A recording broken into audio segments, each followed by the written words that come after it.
കരളിന്റെ പ്രത്യേകത നമ്മുടെ ശരീരത്തിൽ വരുന്ന കംപ്ലീറ്റ് വിഷാംശങ്ങളെയും സ്വയം സ്വീകരിച്ച് സ്വയം നശിക്കുകയും എന്നാൽ സ്വയം റിക്കവർ ചെയ്യാൻ ശ്രമിക്കുന്ന ഒരേ ഒരു അവയവമാണ് കരള്. അത്രയും പവർഫുൾ ആണ് അത്. ആ ലിവറിന് അല്പം വർക്കിലോട് കുറച്ചു കൊടുക്കാൻ നമുക്ക് എന്ത് പറ്റും?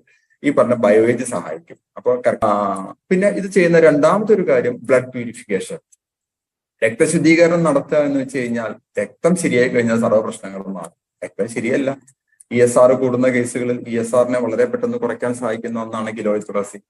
ESR രക്തം ഡിസ്റ്റർബ് ആണെന്നുള്ളതിന്റെ ചെറിയൊരു ഇൻഡിക്കേഷൻ ആണ് അല്ലെ. അതിന്റെ കൂടുതൽ സയൻസിന്റെ തലങ്ങളിലേക്കൊന്നും പോകേണ്ട ആവശ്യമില്ല. അപ്പൊ ESR കുറയ്ക്കാൻ അത് നല്ലതാണ്.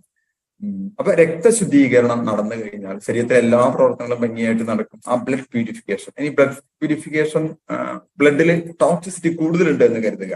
അങ്ങനെ ഒരു വ്യക്തി ബയോവേജ് കഴിച്ചാൽ അദ്ദേഹത്തിന് ചെറുതായിട്ട് ചൊറിച്ചിലൊക്കെ ഉണ്ടാവും. പണ്ട് ഉണ്ടായിരുന്ന ചില അസുഖങ്ങളൊക്കെ പതുക്കെ പുറത്തു വരും. പേടിക്കൊന്നും വേണ്ട.